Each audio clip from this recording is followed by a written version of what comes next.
Santé Canada confirme la contamination de 380 000 tests de dépistage. Publié le 27 avril 2020, c'est assez récent. Est-ce que c'est passé aux infos? Mais ce qu'on apprend aujourd'hui, c'est que des milliers de dépistages reçus au Nouveau-Brunswick dans les derniers jours sont contaminés et ne peuvent donc pas être utilisés. Nicolas, on parle de tests de dépistage qui s'appellent en fait des écouvillons. Voilà, ce sont des trousses de dépistage, vous l'avez dit, ces écouvillons. Donc, c'est une tige de 15 cm de long qui sert à aller chercher les sécrétions dans le nez pour aller chercher les cellules et ainsi faire des tests de la COVID-19.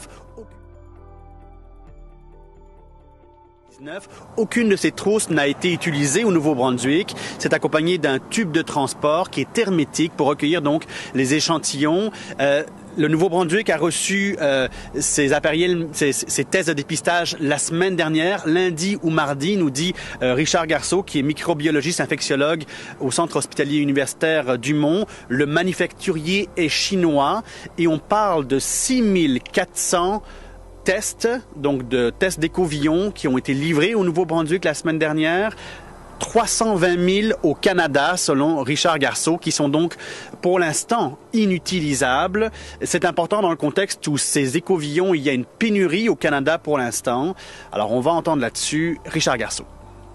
Les écouvillons, quand on les a eus, quand on les a reçus à l'hôpital du Mont, puis comme dans toutes les autres provinces canadiennes, on s'est rendu compte tout de suite qu'il y avait des défauts dedans.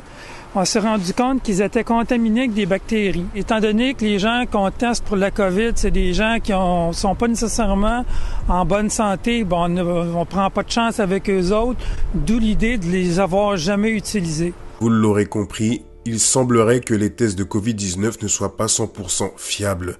Nous l'avons vu avec le président de la Tanzanie qui nous prouve qu'en ayant fait des prélèvements sur la papaye, que les tests sont revenus positif au Covid-19. Nous avons vu également ce spécialiste canadien qui nous explique qu'il a reçu un lot de la Chine qui était contaminé. Qui aujourd'hui peut nous garantir que les tests que nous allons effectuer en France seront fiables? Qui peut nous dire aujourd'hui que nous n'allons pas être déclarés positifs au Covid-19 juste pour être vaccinés? Sachant que notre président, le président qui est à la tête de ce pays, est en partenariat avec l'homme qui aujourd'hui élabore des vaccins dans ces 7 laboratoires. 7 vaccins autour du Covid-19.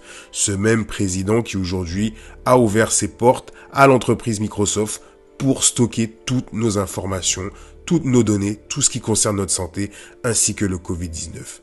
Je vous laisse faire votre propre conclusion. Ce premier épisode des Chroniques du Marcus se termine.